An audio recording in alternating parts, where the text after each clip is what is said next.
국민의힘 김기현 신인 대표가 오늘 첫 인선을 단행했는데요. 주요 당직에 친윤계 인사들을 대거 임명했습니다. 특히 총선 공천에 막대한 영향력을 끼치는 자리죠. 사무총장의 윤핵관으로 꼽히는 이철규 의원을 앉혔습니다. 정치권에선 김 대표가 당초 약속했던 연포탕이 맞느냐는 문제 제기를 하고 있는데요. 관련 내용을 정치인사이드에서 짚어봅니다.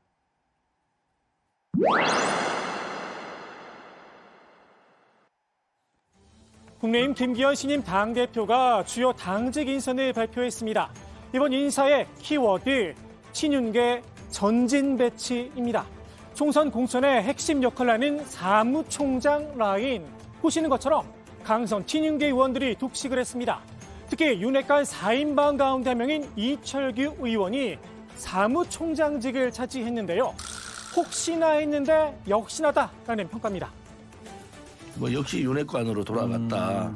국민 밉상 윤핵관은 빠지더라도 4인방, 윤핵관 4인방 중에 한 사람을 사무총장 놨다 하는 것은 집권 여당으로서 좀 그렇게 자신이 없나. 김 대표가 끓인다던 연포탕, 어디로 간 걸까요? 유승민, 나경원계 인사에게 지명직 최고위원과 대변인을 맡기긴 했지만 누가 봐도 메인 요리는 아니죠. 이른바 병풍을 세웠다는 뒷말도 나오는데요. 연포탕이 아니라 윤포탕이라는 겁니다. 근데 역시 연포탕이 아니잖아요. 이 윤포탕이죠. 윤석열 대통령의 마음을 포함한 인사. 저는 윤포탕을 했다고 봅니다. 지명직 최고위원회는 유승민 그 정도는요. 위원이거든요. 뭐냐면 좀 속된 말로 병풍 하나 세운 거죠. 하지만 김 대표의 생각은 다른 듯합니다. 능력과 대통합에 초점을 맞춘 인사다. 자평을 내놨습니다. 그동안 당의 여러 가지 현안들, 실무적인 일들을 많이 해오신 정통한 그 능력을 가진 분을 중심으로 해서 인선을 하고요. 또 그러면서 대통합의 모양에 맞는 그런 인물을 선정하는 것도 중점을 두고 있습니다. 향후 선정이 진행될 그런 당직 인선에서도 두 가지 원칙이 동시에 적용될 것입니다. 김 대표가 말한 대통합, 윤심으로 대동단결인지도 모르겠습니다. 정치권에선 김 대표가 끓일 연포탕의 메인 재료는 따로 있다는 이야기도 나오는데요.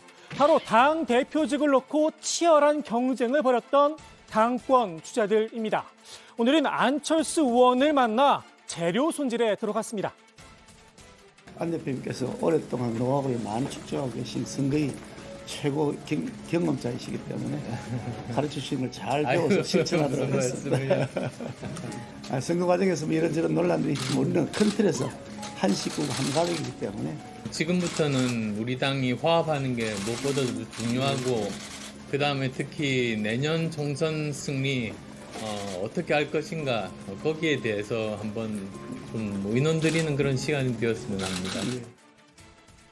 안 의원, 이번 경선에서 고배를 마시면서 지역구를 지키기도 어려운 신세가 됐다. 이런 지적도 나왔죠.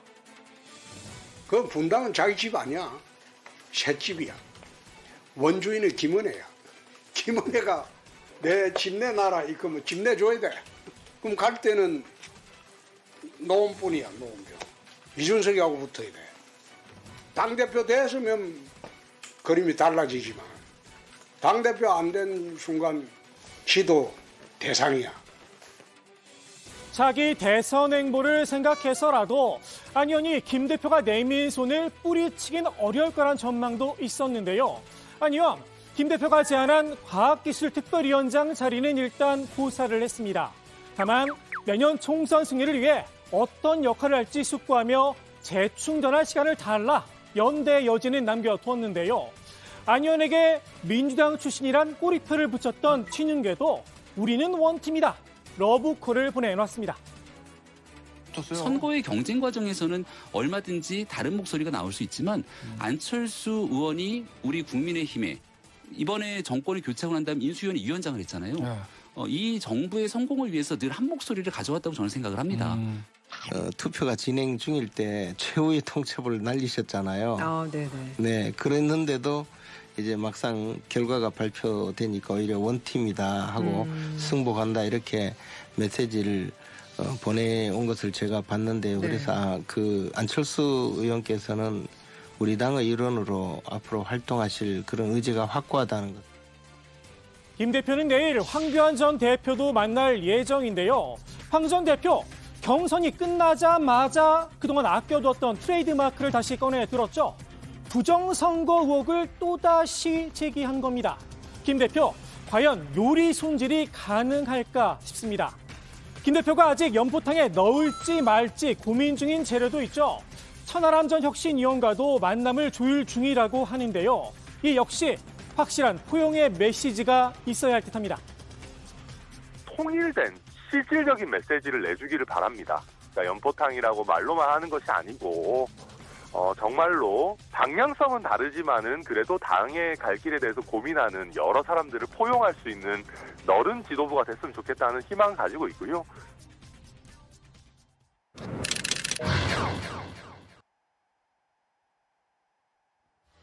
당 지도부 입성에 실패한 천하용인 이준석계 인사들, 친윤계선 패배를 인정하라 연일 날을 세우고 있는데요. 천하람 전 혁신위원이 얻은 15% 득표, 큰 의미는 없다 평가절하하고 있죠. 제가 보기에는 항상 15% 정도의 지지가 있다는 생각을 가졌거든요. 그런데 어떤 선거에도 15% 정도를 얻는 후보자는 많이 나타날 수 있고, 그분들은 상대방 유력 후보자의 반발표만 모아도 15% 정도는 모을 수가 있거든요. 반면 천 전 혁신위원은 15%라고 무시하면 총선에서 큰 코 다친다, 경고의 메시지를 냈는데요. 이준석 대표와 뜻을 같이 하는 당원들이 15%밖에 없으니까 이거는 이제 신경 안 써도 된다, 이런 식의 생각인 것인데 이 15%가 국민의힘 당원 중에 가장 중도 지향성이 있는 당원들이 이 사람들마저 등을 돌리는 정치를 하면 저희 총선 결코 못 이깁니다. 이준석 전 대표는 15% 이상 득표도 가능했다는 입장이죠. 인지도와 조직력에 밀려 다소 아쉬운 성적표를 받았다는 겁니다. 후보가 조금 더 인지도가 있는 상황이었다면 오히려 수치가 더 높았을 것이다. 조직이라는 것이 공조직이 있고 그다음에 공조직 밖에 조직이 있습니다. 그런데 당에서 이번에 보면은 거의 모든 당협위원장이 김기현 후보 측에 줄을 섰습니다. 친윤계에선 이제와 조직력을 논하는 건 핑계다 지적을 했는데요. 80만 당원을 강조하며 조직 동원은 어렵다고 하더니 입장을 싹 바꿨다는 겁니다.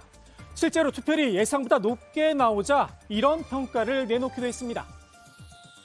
이게 어차피 조직력이라던가 압박으로 인해서 선거하던 시대가 이제는 끝났다라는 것을 좀 드러나고 있는 것 같고, 그러니까 당의 건강한 미래를 고민하시는 분들이 많다. 그리고 지속 가능한 승리의 미래를 바라는 당원들이 많으시거든요.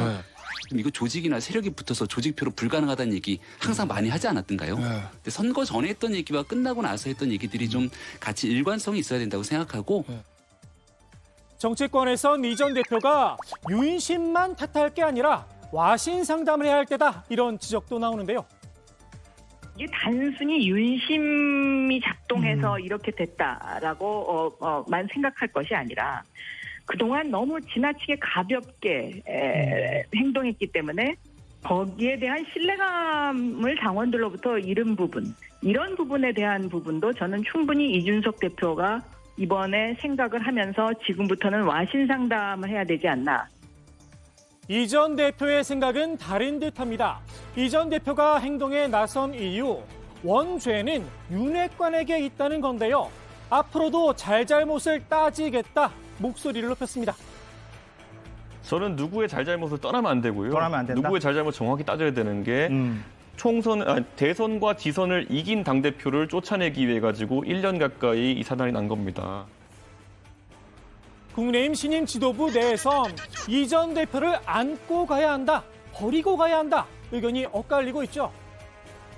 이준석 대표 쪽이나 안철수 쪽에서 총선을 이겨야 한다는 그런 절박함이 있다면 결국은 다 같이 일체 당정 또 당의 하나의 모습으로 가는 것이 옳다죠. 이준석 전 대표는 또 자기의 길이 있겠죠. 근데 사실 사람이 그렇게 잘 안 바뀌니까 문제겠죠. 이 전 대표 직접 입장을 밝혔습니다. 김재원 최고위원의 손을 들어줬는데요. 안철수 의원은 안고 가고 이준석은 안고 가지 않아야 한다는 겁니다. 비상식과 상식의 구분이 선명해야 한다면서 비상식의 품으로 모두 안으면 된다 쏘아 붙였습니다. 누가 상식이고 비상식인지 국민들의 판단이 사뭇 궁금합니다.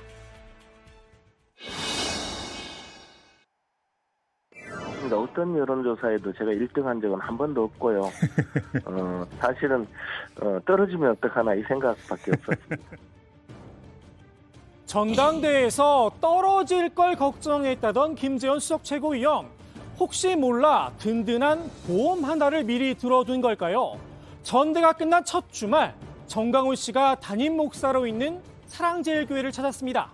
이른바 강경 보수 세력의 중심을 자처하는 전 씨.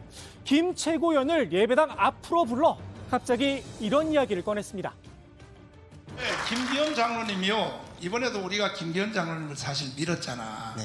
밀었는데 세상에 우리한테 찬물을 깬 게 뭐냐면 헌법 정신에 5.18 정신을 헌법에다 넣겠다. 그런다고 전라도 표가 나올 줄 압니까? 전라도는 영원히 10%예요. 영원히 10%. 5.18 정신의 헌법 수록 있을 수 없는 일이라는 겁니다. 김 최고위원, 전 씨의 말에 스스럼 없이 맞장구를 쳤는데요. 그건 불가능합니다. 불가능해요? 예. 불가능하죠? 예, 불가능합니다. 그냥 저도 반대입니다. 전라도에 대해서 립서비스 하려고 한 거지. 뭐 표 들려면 뭐 조상묘도 판다는 게 정치인들 아닙니까? 윤석열 대통령 역시 조상묘도 판다는 심정으로 립서비스를 했다는 걸까요? 5.18의 정신이라는 것은 자유민주주의 정신이고 또 우리 헌법 가치를 지킨 정신이기 때문에 당연히 저는 헌법 전문에 헌법이 개정될 때 반드시 올라가야 된다고 제가 늘 전부터 주장을 해왔습니다. 네. 사실상 윤 대통령의 대선 공약을 부인한 셈인데요. 논란이 커지자 김 최고위원은 개인 의견일 뿐이다 해명에 나섰습니다. 글쎄 뭐 저는 개인적으로 지금 개헌이 좀 어렵다 그 이야기를 한 거예요. 5.18 헌법 정신 말씀하신 게 전라도 당원 당심 잡으려고 한 말이라고 말씀하셨는데 최고님께서 립서비스라는 표현도 있더라고요. 이제 그 자리에서 그냥 덕담을 한 거죠. 여당의 수석 최고위원이 개인은 아니죠. 더욱이 덕담이라 당내에서조차 망언이란 비판이 나왔습니다. 이거야말로 내부 총질 아니냐는 겁니다. 정말 김 최고위원의 본심이 아니었을까요? 오늘 정치인사이드 김 최고위원의 말을 곱씹으며 마무리합니다. 근데 사실 뭐 사람이 그렇게 잘 안 바뀌니까 문제겠죠.